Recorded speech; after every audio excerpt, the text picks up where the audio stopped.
नमस्कार, उत्तराखंड की खबरों में आपका स्वागत है। मैं हूं मनोज मानस। खबरों का रुख करेंगे उससे पहले देख लेते हैं इस वक्त की अहम सुर्खियां। बजट सत्र से पहले धामी सरकार ने की कैबिनेट बैठक। सड़क हादसों समेत कई प्रस्तावों पर हुई चर्चा। सुबोध उनियाल सहित तमाम मंत्री रहे मौजूद।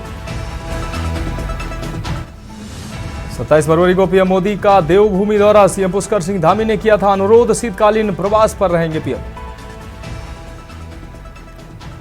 यूसीसी को लेकर नैनीताल हाईकोर्ट में हुई सुनवाई। जनहित याचिकाओं पर सुनवाई करते हुए उच्च न्यायालय ने सरकार को 6 सप्ताह के भीतर मांगा जवाब। और देश में राष्ट्रीय खेल प्रतियोगिता में उत्तराखंड के प्रभात कुमार ने जीता gold medal. 1000 metre heat kayaking में मेंस प्रतियोगिता में जीता गोल्ड मेडल। इस साल 30 अप्रैल से शुरू होगी चारधाम यात्रा। 1 महीने तक वीआईपी दर्शन पर रहेगी रोक। सुरक्षित और सुविधाजनक बनाने के लिए प्रशासन ने किया नई व्यवस्था लागू। और देहरादून के ओएनजीसी चौक पर भीषण सड़क हादसे में 3 युवतियां समेत 5 लोग घायल। बेकाबू कार पेड़ से टकराई। आप देख रहे हैं के न्यूज, खबरों का सारथी। और अहम खबर से बुलेटिन की शुरुआत करते हैं। उत्तराखंड में यूसीसी यानी समान नागरिक संहिता कानून लागू होने के बाद से ही इसका विरोध शुरू हो गया है। विपक्षी पार्टियां जहां सड़कों पर उतरकर इसका विरोध कर रही हैं, वहीं यूसीसी के खिलाफ हाईकोर्ट में याचिका दर्ज कर इस कानून को चुनौती भी दी गई है। यूसीसी के विरोध में दायर की गई याचिका को लेकर आज नैनीताल हाईकोर्ट में सुनवाई हुई, जिसमें राज्य और केंद्र सरकार से 6 सप्ताह में जवाब देने के आदेश जारी हुए हैं। यूसीसी कानून को 2 लोगों ने हाईकोर्ट में चुनौती दी है, जिसमें एक भीमताल निवासी पूर्व छात्र नेता सुरेश सिंह नेगी भी हैं। उन्होंने लिव इन रिलेशनशिप, शादी आदि नियमों को लेकर हाईकोर्ट में चुनौती दी है। नहीं चलेगी।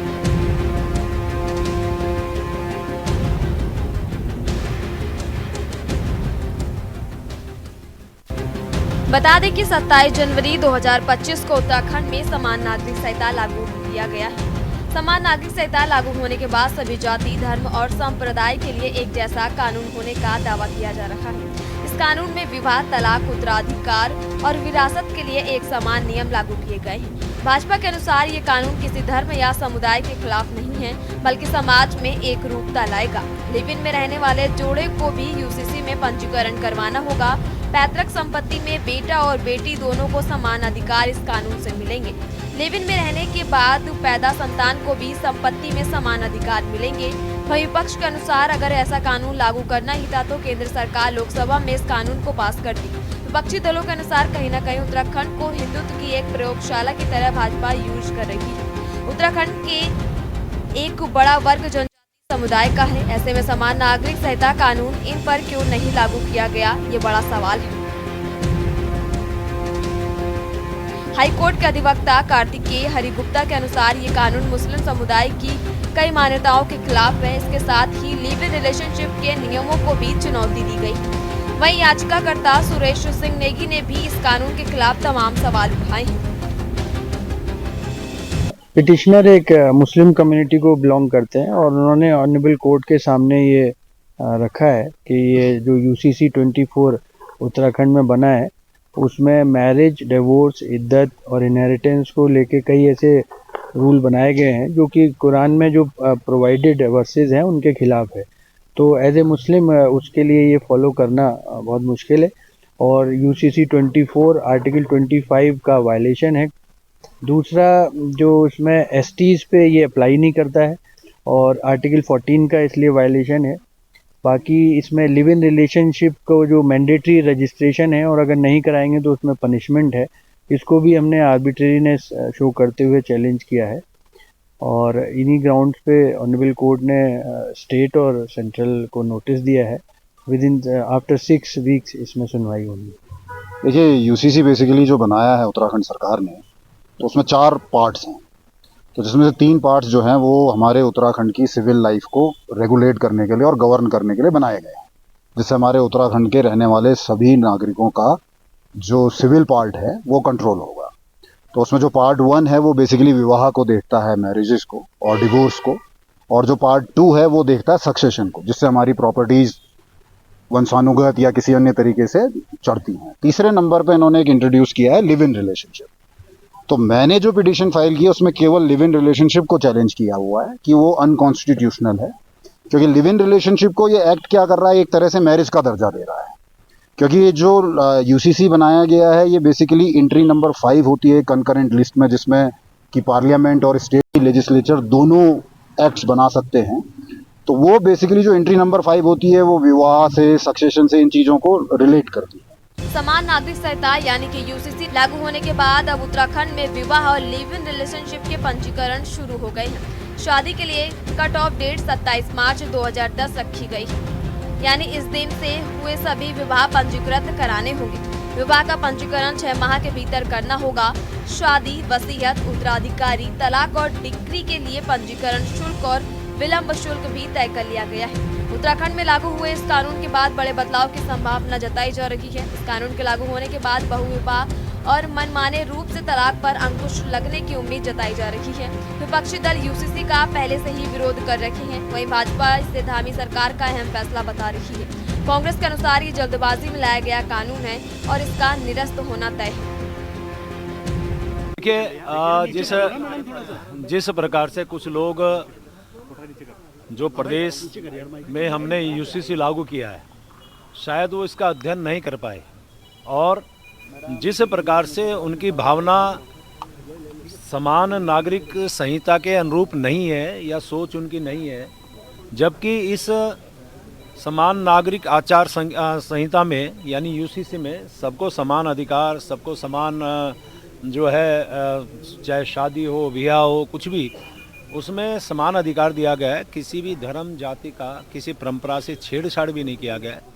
लेकिन वो निहित स्वार्थ के कारण यदि उसमें वो हाई कोर्ट गए, ये उनका अधिकार हो सकता है।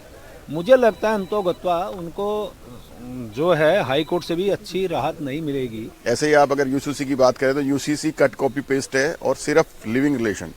अभी आप देख रहे होंगे अखबारों के माध्यम से, मुझे भी कई जगह देखा कि उत्तराखंड में अब रजिस्ट्रेशन होने लगे। तो लिविंग रिलेशन को वैलिड करना क्या देवभूमि के साथ न्याय है? ने यूसीसी का नोटिफिकेशन जारी किया था, उसी दिन कांग्रेस पार्टी ने कहा था कि इसके जो लिव इन रिलेशन वाले प्रावधान हैं और जो अन्य प्रावधान हैं, राज्य की पूरी आबादी पर ये लागू नहीं हो रहा है। इसको लेकर के निश्चित तौर पर माननीय हाईकोर्ट में इसको चैलेंज किया जाएगा, और हाईकोर्ट जब इस पूरे प्रकरण को परखेगा तो निश्चित तौर पर जो है इसका निरस्त होना तय है। और जैसी आशंकाएं थी उसी के अनुरूप माननीय हाईकोर्ट में याचिकाएं डाली गई हैं। माननीय हाईकोर्ट ने भी सुनवाई के दौरान जो है राज्य सरकार को 6 सप्ताह का समय दिया है कि वो इस पर अपना जवाब दाखिल करे, और निश्चित तौर पर ये बहुत जल्दबाजी में लाया गया कानून है। इसमें राज्य की पूरी जनता का ध्यान नहीं रखा गया है, और जिस तरीके से राजनीतिक लाभ के लिए इस कानून को लाया गया है, ये किसी भी तरीके से जो है न तो राज्य हित में है, न ये पूरी तरह से यूसीसी ही है। उत्तराखंड जहां यूसीसी कानून को लेकर चर्चाओं में है, वहीं इसका विरोध भी चरम पर होने लगा है। इस कानून के खिलाफ दायर याचिकाओं की सुनवाई के बाद अब हाईकोर्ट ने भी केंद्र और राज्य सरकार ने 6 सप्ताह में जवाब दाखिल करने के आदेश दिए हैं। कहीं न कहीं यूसीसी कानून लागू होने के बाद भी विवादों में रहा है। भाजपा सरकार इन कानून को अपनी बड़ी उपलब्धि के रूप में प्रचारित कर रही है, जबकि इसमें तमाम खामियां अब हाईकोर्ट को भी नजर आ रही हैं। विपक्षी पार्टियां इसके विरोध में सड़क पर उतरने लगी हैं। वहीं अब देखना होगा 6 सप्ताह के बाद राज्य और केंद्र सरकार नैनीताल हाईकोर्ट में याचिका के विरोध में क्या जवाब दाखिल करती है। कहीं न कहीं लोगों का विरोध भी इस कानून को लेकर देखा जा रहा है। Uttarakhand desk report.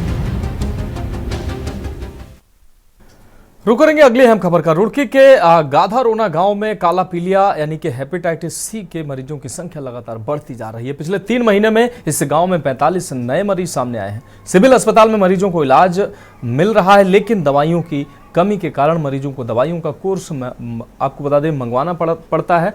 अस्पताल प्रशासन ने सीएमओ को इस बारे में अवगत भी कराया है।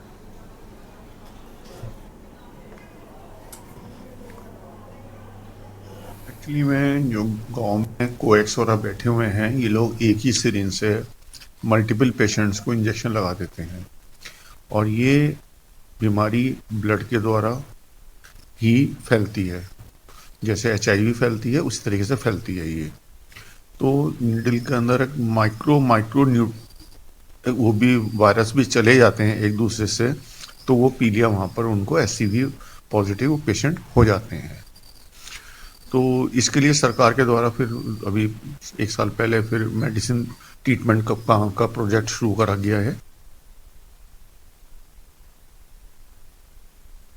बढ़ेंगे अगली अहम खबर की ओर। डोईवाला ब्लॉक के ग्राम पंचायत नागल ज्वालापुर में पालतू जानवर पर गोलियां बरसाने की घटना सामने आई है। पशु मालिक विनीत ने डोईवाला कोतवाली पुलिस को तहरीर दी है, जिसमें उन्होंने अज्ञात लोगों के खिलाफ शिकायत दर्ज कराई है। घटना उस समय की है जब उनकी भैंस सुसवा नदी में घास चरने गई थी और देर शाम तक वापस नहीं आई। ढूंढने पर आपको बता दें भैंस घायल अवस्था में नदी किनारे मिली। उसके शरीर में 6 से 7 गोलियों के निशान पाए गए। ग्रामीणों का शक है कि शिकारियों ने आपको बता दें राजाजी टाइगर रिजर्व के जंगल से गोलियां चलाई हैं। इस घटना से क्षेत्र में हड़कंप मच गया है और पुलिस मामले की जांच में जुटी है।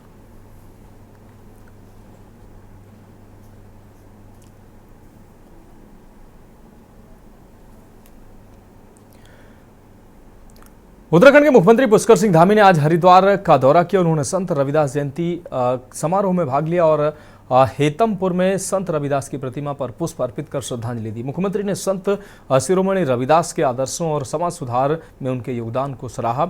इसके बाद मुख्यमंत्री वंदना कटारिया स्टेडियम पहुंचे, जहां उन्होंने नेशनल गेम्स में भाग ले रहे खिलाड़ियों का उत्साहवर्धन भी किया। कुछ देर बाद मुख्यमंत्री ने स्टेडियम में कुश्ती प्रतियोगिता का अवलोकन किया और खिलाड़ियों से मुलाकात की। मुख्यमंत्री ने कहा कि राज्य सरकार खेलों को बढ़ावा देने के लिए निरंतर प्रयास कर रही है और खिलाड़ियों को हर संभव सहायता भी प्रदान की जाएगी।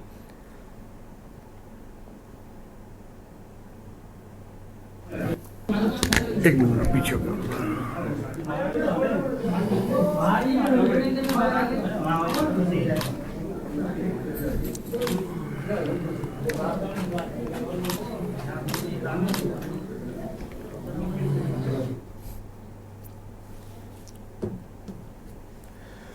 अगली खबर का रुख करेंगे। हल्द्वानी में 38वें राष्ट्रीय खेलों के समापन कार्यक्रम की तैयारियों के लिए खेल मंत्री रेखा आर्य ने अधिकारियों के साथ बैठक की। बैठक में कुमाऊं कमिश्नर दीपक रावत, जिलाधिकारी वंदना सिंह, आईजी कुमाऊं योगेश सिंह रावत और खेल निदेशक प्रशांत आर्य समेत संबंधित विभागों के अधिकारी मौजूद रहे। बैठक में वीआईपी और वीवीआईपी सुरक्षा, क्राउड मैनेजमेंट, ट्रैफिक और यातायात व्यवस्था को लेकर दिशा निर्देश दिए गए हैं। खेल मंत्री रेखा आर्य ने मीडिया से बातचीत करते हुए कहा कि 38वें राष्ट्रीय खेलों का शुभारंभ ऐतिहासिक रहा था और समापन भी उतना ही ऐतिहासिक होगा।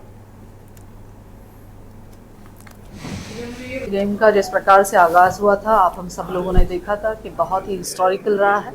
ठीक उसी तर्ज पे जो है माननीय मुख्यमंत्री जी के निर्देश है कि समापन जो है अब गोलापार हमारे हल्द्वानी जनपद नैनीताल में होने जा रहा है और 14 फरवरी को समापन होने जा रहा है और 14 फरवरी को समापन जो है हमारे केंद्रीय गृह मंत्री जी के करकमलों से होने जा रहा है। तो यह कार्यक्रम भी उतना ही बृहद और उतना ही ऐतिहासिक रहे। तो आज उसी की तैयारी बैठक जो है हमने ली है और निश्चित रूप से ये गोलापार में जब ये समापन होगा तो ये भी अपने आप में इतिहास रचे, उसकी तैयारी की गई है।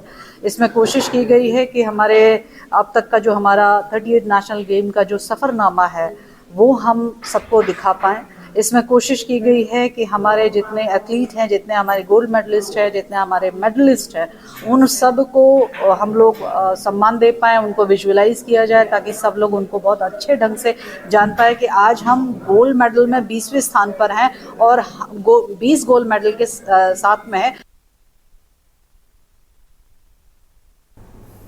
रुक करेंगे अगली अहम खबर का। उत्तराखंड हाई कोर्ट ने राज्य सरकार द्वारा लागू किए गए यूसीसी 2025 को चुनौती देने वाली याचिका पर सुनवाई करते हुए राज्य सरकार से 6 सप्ताह में जवाब दाखिल करने को कहा है। ये याचिका भीमताल निवासी सुरेश सिंह नेगी और देहरादून निवासी एलमसुद्दीन सिद्दीकी द्वारा दायर की गई है। याचिका में लिव इन रिलेशन के प्रावधान, मुस्लिम और पारसी वैवाहिक पद्धतियों की अनदेखी और अल्पसंख्यकों के रीति रिवाजों की अनदेखी करने का मुद्दा उठाया गया। सुनवाई के लिए 6 सप्ताह बाद की तिथि तय की गई है।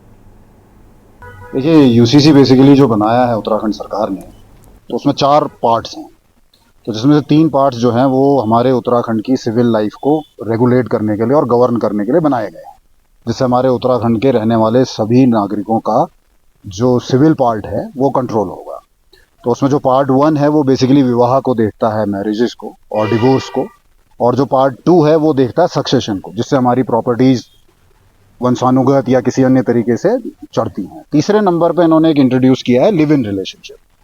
तो मैंने जो पिटीशन फाइल की है उसमें केवल लिव इन रिलेशनशिप को चैलेंज किया हुआ है कि वो अनकॉन्स्टिट्यूशनल है, क्योंकि लिव इन रिलेशनशिप को ये एक्ट क्या कर रहा है, एक तरह से मैरिज का दर्जा दे रहा है। पिटिशनर एक मुस्लिम कम्युनिटी को बिलोंग करते हैं और उन्होंने ऑनरेबल कोर्ट के सामने ये रखा है कि ये जो UCC 24 उत्तराखंड में बना है उसमें मैरिज, डिवोर्स, इद्दत और इनहेरिटेंस को लेके कई ऐसे रूल बनाए गए हैं जो कि कुरान में जो प्रोवाइडेड वर्सेस हैं उनके खिलाफ है।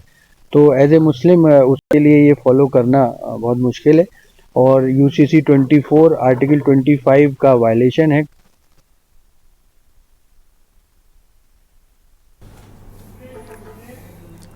तो खबरों में वक्त एक और ब्रेक का, जल्द हाजिर होंगे।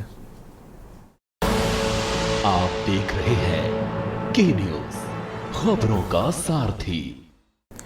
ब्रेक के बाद उत्तराखंड की खबरों में एक बार फिर से आपका स्वागत है। रुक करेंगे अगली अहम खबर का। उत्तराखंड में चल रहे राष्ट्रीय खेलों का समापन 14 फरवरी को होगा, जिसमें देश के गृह मंत्री अमित शाह मुख्य अतिथि के तौर पर शिरकत करेंगे। मुख्यमंत्री पुष्कर सिंह धामी ने मीडिया से बात करते हुए बताया कि राष्ट्रीय खेलों के समापन की तैयारियां पूरी हो चुकी हैं। उन्होंने कहा कि उत्तराखंड के खिलाड़ियों का प्रदर्शन शानदार रहा और राज्य ने 80 मेडल जीतकर सातवें स्थान पर अपनी स्थिति मजबूत की है। मुख्यमंत्री ने यह भी कहा कि अब उत्तराखंड में अच्छे खेल मैदान हैं और आपको बता दें राज्य राष्ट्रीय खेलों के लिए तैयार है।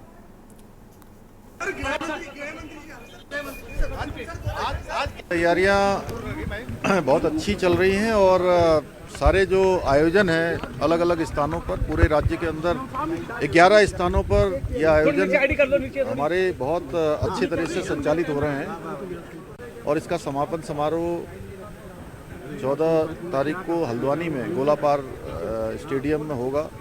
उसकी सभी तैयारियां अच्छी हो रही हैं और ये हमारे लिए बहुत अच्छा है कि पिछले वर्ष जहां हमारा स्थान राष्ट्रीय खेलों में 25वें स्थान पर था, वहीं हमारे उत्तराखंड के खिलाड़ियों ने इस बार 80 के लगभग अभी तक मेडल प्राप्त कर लिए हैं। रामनगर के मोहल्ला गूलर घाटी में 4 दिन पहले गौतस्करी के प्रयास का मामला सामने आया। 3 तस्कर बाइक पर एक गौवंशीय पशु लेकर तस्करी करने आए थे, लेकिन मोहल्ले वालों के जाग जाने पर तस्कर बाइक और पशु छोड़कर फरार हो गए। पुलिस ने तहरीर पर मामला दर्ज कर तस्करों की तलाश शुरू कर दी है और CCTV फुटेज की मदद से शहनवाज, मोहम्मद सुहेल और मोहम्मद कैब को गिरफ्तार कर लिया। आरोपियों के खिलाफ मामला दर्ज कर उन्हें कोर्ट में पेश किया गया है।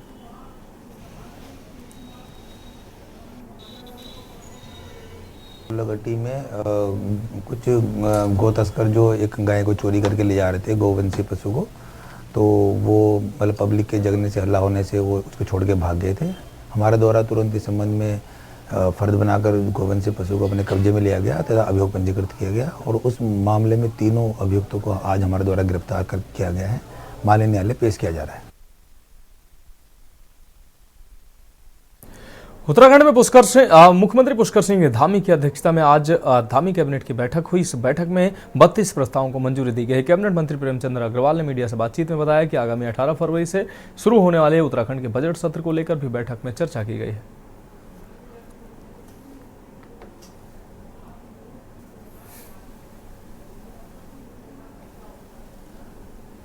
देखिए, 32 प्रस्तावों पे चर्चा हुई है। माननीय मंत्रिमंडल ने उस पर चर्चा की है और एक जिस प्रकार से हमारा बजट आ रहा है उस पर भी बातचीत हुई है।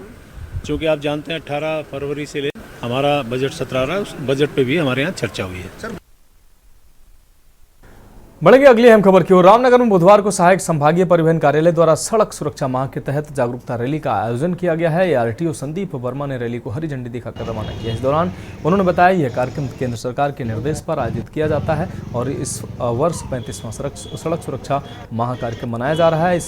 उन्होंने सभी वाहन चालकों से यातायात नियमों का पालन करने की अपील की है और विभाग को सहयोग देने की भी बात कही। रैली में कोतवाल अरुण कुमार सैनी, यातायात पुलिसकर्मी और स्थानीय लोग भी बड़ी संख्या में शामिल हुए। ये हर वर्ष की तरह इस वर्ष भी सड़क सुरक्षा माह चल रहा है और 35वां सड़क सुरक्षा माह ये 16 जनवरी से और 15 फरवरी तक मनाया जा रहा है भारत सरकार के आदेशों के तहत और हर वर्ष मनाया जाता है, जिसमें हम लोगों को जागरूक करते हैं कि वो सड़क सुरक्षा के नियमों का पालन करें। और भारत सरकार की एक मतलब महत्वाकांक्षी सोच है कि हर वर्ष सड़क दुर्घटनाओं को 10% कम किया जाए और जो इसमें 5 लाख दुर्घटनाएं जो प्रतिवर्ष होती हैं पूरे भारत में, उसको कम करके आंकड़ा कम किया जाए। रुक रही अगली अहम खबर की ओर। उत्तराखंड में चल रहे 38वें राष्ट्रीय खेलों को लेकर मुख्यमंत्री पुष्कर सिंह धामी ने कहा कि राज्य में खेलों के लिए बेहतरीन इंफ्रास्ट्रक्चर तैयार किया गया है। उन्होंने बताया कि आने वाले समय में देश को ओलंपिक की मेजबानी मिलनी है और उत्तराखंड भी इसके लिए पूरी तरह से तैयार है। राज्य में बच्चों के लिए विश्व स्तरीय खेल सुविधाएं उपलब्ध हैं और अब यहाँ के खिलाड़ी भी अंतर्राष्ट्रीय स्तर पर उत्कृष्ट प्रदर्शन करने के लिए पूरी तरह से तैयार हैं। ओलंपिक की जो मेजबानी का जो काम जो है मिलना है, उसमें उत्तराखंड भी पूरी तरह से तैयार है और हमारे बच्चे, हमारे यहाँ के स्ट्रक्चर सभी हमारा बहुत अच्छा हो रहा है। ये हमारे लिए बहुत उत्साहवर्धक है। सर प्रधानमंत्री जी भी आ रहे हैं।